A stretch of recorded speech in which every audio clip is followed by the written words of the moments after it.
Hello, good evening ulit sa lahat, sa aking mga katribo, Remontado Dumagat Tribe ng NCR and Rizal. Sa ngayon po medyo sumisikip po aking paghinga dahil sa masama po talaga ang aking loob ngayon kasi we've been in Calabarzon, DNR, Laguna. And nakausap ko po si Engineer Baraka po. Siya po ang gusto ko po makausap personal. So, pasalamat ako sa Panginoon dahil right and then sa araw kanina po na mga around 3 p.m. po ay kinausap po ako ni Engineer Baraka. And masaya ako dahil nakausap ko siya ng personal. And sinabi niya sa akin na ngayon lang din daw niya natanggap ang aking mga dokumento pero walang mga mapa na nakapaloob. So, sabi ko, paano walang mapa na nakapaloob, mga survey plan? Ako lang po mag-isa ang nag-aasikaso po ng dokumento namin at ako din po ang gumagawa niyan, ako nag-aayos. So, alam ko po na ang lahat ng dokumentong sinasubmit ko ay kompleto po. Hindi po ako basta-basta nagsasubmit ng dokumento na hindi complete. So, wala daw po siyang natanggap. At ang sabi niya, si Larry Sumayo naman daw po ang aking geodetic engineer. And then, sinabi ko po na hindi na ako nakipag-communicate sa kanya dahil sa yung kausap ko po kasi hindi ako binibigyan ng tamang sukat at the same time. Ang amin pong organization ay Redum in Aristico. Ang ayaw ko po na nilalagyan niya po kasi ng AITA. So, ang organization kasi namin walang AITA. Redum in Aristico kasi Remontado Dumagat lang. So, mali po talaga. So, kasi kinakampihan niya pa kasi yung isa na AITA. So, ako naman kinonsidered ko at nirespeto ko yun. So, kaya nag-giveaway po ako. Hindi na po ako nakakipag sa engineer ko, sa geodetic engineer ko. So, nung time na yun, tinanong ako ni Sir Baraka kung nagkaanuhan ba kami ni Larry Sumayo. Sabi ko, hindi ko naman talaga siya nakita. Hindi ko pa talaga na-meet yan ang genetic engineer ko even once. So, ang pagkakakilala ko kasi matanda na. Yun pala, hindi naman siya ganun katanda. Mali lang po ang pinakilala sa akin nung katiwala ko po at katiwala din po ni geodetic engineer Larry Sumayo. So, ngayon, kinausap ko ngayon, actually, sabi naman, siya naman talaga yun. Kaya lang, ang mali lang po doon yung pinagkatiwalaan niya, na may pinagkatiwalaan pa siya para sa akin. So, yun po daw kasi ang hindi maganda na sitwasyon. So, milyon na po kasi ang nagastos ko. Tapos, ang sabi naman is, okay naman yung mga survey na napipirmahan at nasisiliuhan niya.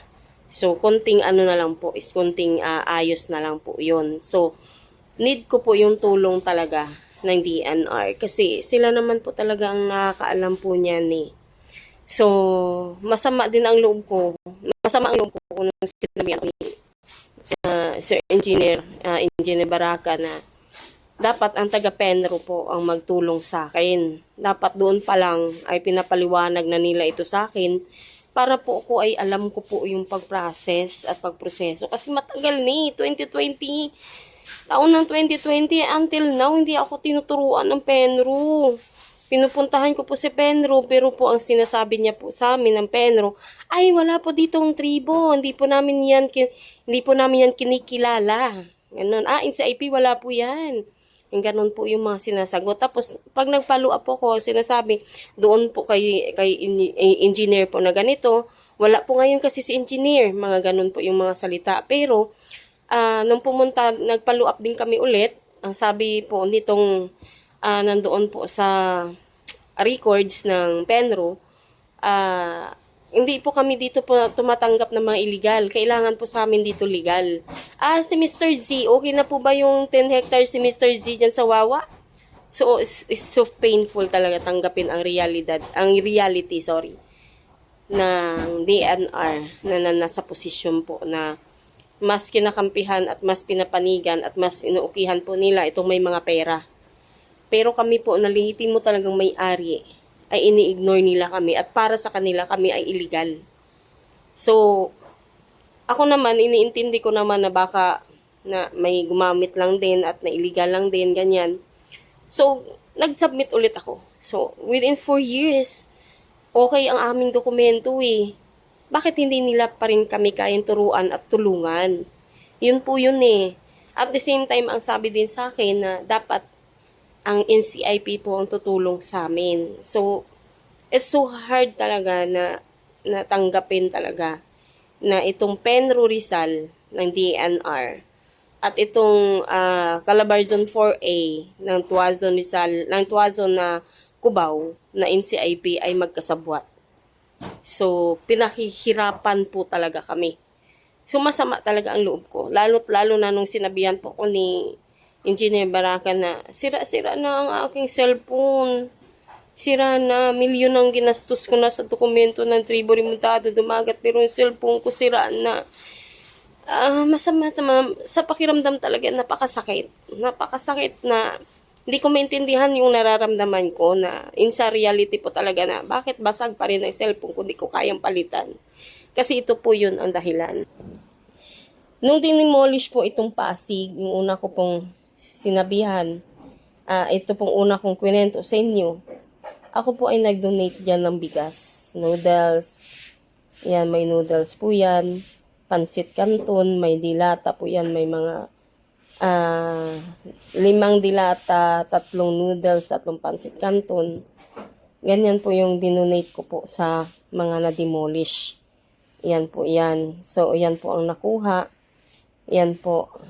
Yan sila po. Yan. So, talagang mahirap talaga. Ito po yun. Yan. May tarpaulin. Yan po. So, sila po yan ang nagpicture para ibigay sa akin. At nagpapasalamat po sila sa akin sa naibigay ko po sa kanila.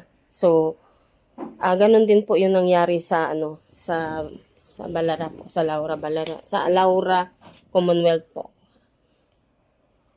Quezon City, 5 sakong bigas, dilata, at saka noodles din po ang binigay ko po dun.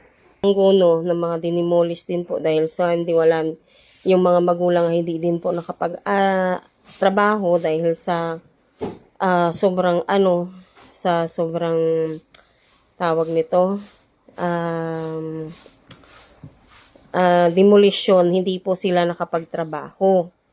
So, ang mga estudyante nila ay hindi po na susuportahan ng mga school supply. Sa school supply din po ay hindi din po nila na tutugunan. So, kawawa po yung mga estudyante na hindi po makapasok o makapag-aral, matuloy ang pag-aaral dahil sa demolition, dahil sa hindi na makasupport nitong mga school supply. So, nagbigay din po ako ng mga school supply. Akin po itong ipoproof. Hindi naman ako nito para ipaano lang sa inyo, kundi ang realidad po. Ito nung Pasig. Yan. Sasagsagan din po yan ng malakas ang ulan. Ayan po yung pamilya ko. Umuulan po. May lagnat pa yung mga bata. Sa labas. Ayan po. Yung asawa ko. Yung mga gamit ko po, sinatakpan na lang po namin. Kawawa po talaga ang pamilya ko. Natutulog po yung anak ko sa ganitong lugar po. Dahil po sa ginawa nilang demolish. Hindi ko po alam kung ano po ang gagawin ko sa mga bata na ito. Naawa po ko sa mga anak ko. Sana naman po nabigyan ng katarungan itong ginawa nila sa amin sa lugar namin. Ginawa nilang hindi makatao.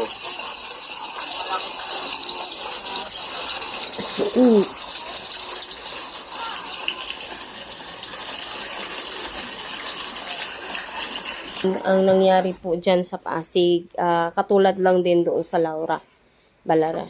Mas pare-parehas lang po talaga ang nangyari. Napakasaklap po na nangyari sa akin mga katibuhan.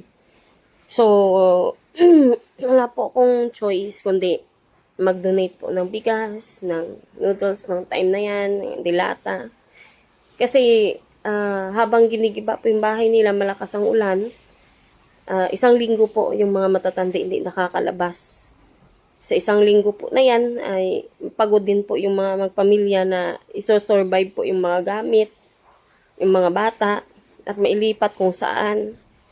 So, hanggang sa magpasukan, ay wala na rin pang tustos ng mga magulang. So, have no choice po ako noon time na yan para mabigyan po sila. So, ito ay ipakita ko din po itong pagbigay po ng school supply po sa mga estudyante. Ito po yung masakit talaga tanggapin kasi gawa ng kahit imbasag na cellphone ko ay hindi talaga kayang palitan. Dahil po mas inuuna ko po ito. Mas inuuna ko po silang bigyan. Kasi naintindihan ko po yung sitwasyon po nila. Napakahirap po at saka sa isang estudyante na mapuputol po yung pag-aaral. Dahil lang din po sa sinasabing school supply ay hindi po maabibigyan. So, sa next na ko po na video ay ipakita ko po sa inyo yung sa mga school supply naman na naibigay ko sa mga bata. So, sa reality talaga, hindi ako makabili kasi mas inuna ko po doon at sa mga dokumento po ng Remontado Dumagat para maiahon po yung nangangailangan po na talagang totoong mga lehitimong tribo Remontado Dumagat. So, salamat po kay Engineer Baraka dahil sa sama ng loob ko po pinatawaan niya pa rin po ako through sa basag sa cellphone ko. At doon ko lang din po na i-clear na wala po siyang natatanggap ng mga dokumento ko. Katulad lang din po sa NCIP National na wala rin po silang natatanggap sa mga dokumento ko na hinuhold lang din po ng Calabarzon 4A ng Tuason Cubao NCIP. So dito din po, hinuhold din ng Penro para hindi rin po makaabot kay Engineer Edgar Baraka po. And also po, papasalamat po ako sa tulong at sa pagturo po ng kailangan kong gawin at kailangan ko pong proseso, paano ko po i-action ni Engineer. Salamat po talaga. At doon po sa DNR din po, may nagsabi din sa akin na bakit hindi kayo kayang tulungan ng NCIP, which is ang NCIP dapat ang tutulong sa inyo. Pero sabi nila, sa bagay, kahit kami man, ayaw din namin si NCIP kasi si NCIP po ay may humahawak ng mga taong ma-impluwensya. Yung mayaman, papahawak po daw po sila doon. And sagot ko lang din po, same lang din naman po sa DNR. May humahawak din ng mga manyayaman sa DNR. So, ang labas po doon, kami po na tribo ang talagang nagsasakripisyo at nawawalan. Dahil po itong DNR at saka yung taga Penro Rizal po ng Taytay, DNR po ay hindi po nila ginaganap ang dapat gawin nila. At po nila ginagawa yung tamang batas na para po sa aming mga tribo na sa IPRA 8371 ay magawa po nila at maaksyonan. Pero wala po eh. Bagkus po ay dinidiscriminate din po nila kami. Katulad lang din po sa NCIP Calabarzon 4A ng Tuason Cubao ay dinidiscriminate din po kami. So, hard talaga sa amin ang ganitong life. So, hindi namin alam kung saan po kami, paano po namin gawin at paano po namin matugunan ang amin din na pangailangan din na makamtan din namin po yung karapatan namin. At mailaban din po namin ang aming batas. Kung ang Penro, Rizal, Taytay at ang Calabarzon 4A ng DNR, ng NCIP ay magkakampi po sa illegal at hindi pagsunod sa tamang batas. So, very hard po sa amin na tribo. Kami po yung naaapektuhan. So, yun lang po ngayon ang pwede ko pong ikwento at bukas po ay akin pong ipakita sa inyo yung pag-receive po ng mga school supply para po maintindihan ni engineer po kung bakit hindi ko po kayang palitan ang cellphone ko po na basag. At maging opisina ko po sa Cubao ay 10 months ko na rin po hindi nababayaran kasi mas inuna ko po ang pagbigay po ng pagkain at matirhan po ng mga katribuhan namin na nakunan po ng na na-demolish po na wala pong relocation, wala pong financial assistance. So, mas inuna ko po yun kesa po dito. So, yung opisina po namin na i-close din, pati mga gamit namin, hindi ko na rin nakukuha dahil po 10 months or 11 months na rin po hindi ko na babayaran. So, but thankful ako sa Panginoon kasi naunawaan at naintindihan na rin po kami ng National NCIP. At sila na rin po ang gumagabay sa amin at tinutulungan na rin po kami. At maging po si Vice President Sara Duterte at saka si President Bongbong Marcos. Salamat po sa inyong lahat at pagtugon at pagtulong po sa amin. God bless po sa lahat and good night po.